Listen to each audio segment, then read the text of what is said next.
उद्योगों का एक और वर्गीकरण है मालिकाना हक के आधार पर। उद्योगों को उनके स्वामित्व के प्रकार के अनुसार भी वर्गीकृत किया जा सकता है।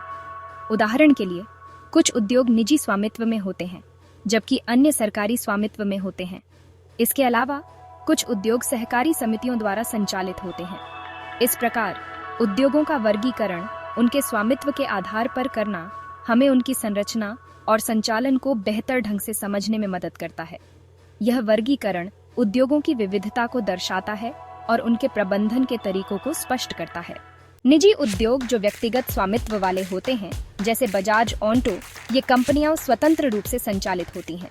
सार्वजनिक क्षेत्र के उद्योग जो सरकार द्वारा संचालित होते हैं, जैसे BHEL और भिलाई इस्पात संयंत्र, ये उद्योग देश की आर्थिक रीढ़ माने जाते हैं और विभिन्न क्षेत्रों में महत्वपूर्ण योगदान देते हैं। BHEL या भारत हेवी इलेक्ट्रिकल्स लिमिटेड बिजली उत्पादन उपकरण और अन्य भारी मशीनरी का निर्माण करता है।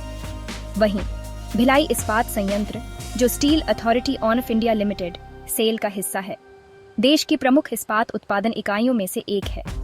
ये उद्योग न केवल रोजगार के अवसर प्रदान करते हैं, बल्कि देश के बुनियादी ढांचे के विकास में भी महत्वपूर्ण भूमिका निभाते हैं। इनके बिना देश की औद्योगिक प्रगति अधूरी है। सहकारी उद्योग जैसे अमूल डेयरी, जो न केवल भारत में बल्कि पूरे विश्व में एक मिसाल बन चुका है। अमूल डेयरी का इतिहास और उसकी सफलता की कहानी बहुत ही प्रेरणादायक है। यह सहकारी आंदोलन का एक उत्कृष्ट उदाहरण है, जहां किसानों ने मिलकर एक ऐसा संगठन बनाया जो न केवल उन्हें आर्थिक रूप से सशक्त बनाता है, बल्कि उनके जीवन स्तर को भी ऊंचा उठाता है। अमूल डेयरी की सफलता का मुख्य कारण है लोगों का सहयोग और एकजुटता। यहाँ किसान अपने दूध को एकत्रित करके एक बड़े पैमाने पर उत्पादन करते हैं, जिससे उन्हें उचित मूल्य मिलता है। ये सहकारी मॉडल न केवल डेयरी उद्योग में बल्कि अन्य उद्योगों में भी अपनाया जा सकता है। उद्योग हमारे जीवन का आधार है, चाहे वह कृषि हो, मैन्युफैक्चरिंग हो या सेवा क्षेत्र। हर उद्योग का अपना महत्व है। उद्योगों के बिना हमारी अर्थव्यवस्था का पहिया नहीं घूम सकता। इसलिए यह आवश्यक है कि हम उद्योगों को बढ़ावा दें और उन्हें सहयोग प्रदान करें। ये वीडियो देखने के लिए धन्यवाद।